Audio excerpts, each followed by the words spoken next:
When you're stuck in a Valorant rank, it's really hard to get out. In today's video, I'll be giving you guys the best tips that I use to get Immortal.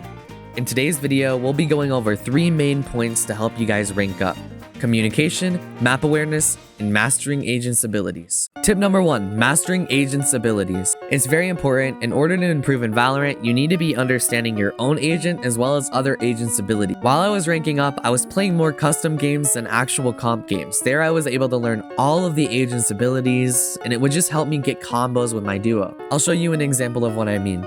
If you're playing Jett, it's very common knowledge that you need to have an initiator ability, whether it be a stun or a flash or a drone or a dart, in order to enter site. That's just a very basic example of agent combos. Like I said earlier, I would really recommend going into customs, but if you don't want to do that, there's this website called Valoplant that lets you choose every single agent's ability. I use that all the time. Tip number 2, map awareness and positioning. Playing customs also helped me with this one. Understanding the map is very important in a game like Valorant. You're able to peek differently, you're able to swing differently, you're even able to know where enemies are hiding sometimes. A very basic example of this could be flanking. Being able to pick up on someone flanking is a good sign that you have good map knowledge. I think one of the best ways to utilize the map is actually with utility. Sometimes you can place certain smokes weird and differently to give you guys more of an advantage and more space to work with. Let's go back to the flanking part.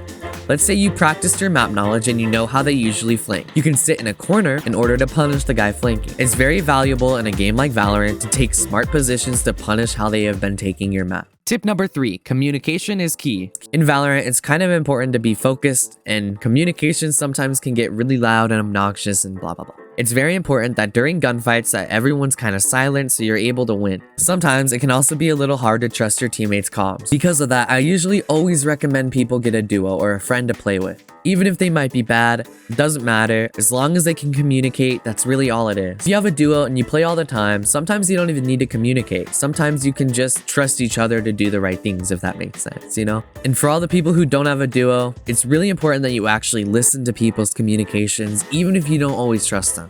If you don't trust them, then you can run away or you can adapt to the situation rather than always peeking them, you know? Communication is probably one of the most important things on this list. A lot of the time when I'm coaching players, I don't actually see them communicating. So yeah, it's really important that you guys do that. Speaking of that, if you want Radiant level coaching for some of the best players in the entire world, then join our Discord link down below in the description. Every single Saturday, we do a free class with some of the best Radiants and players and coaches in the entire world.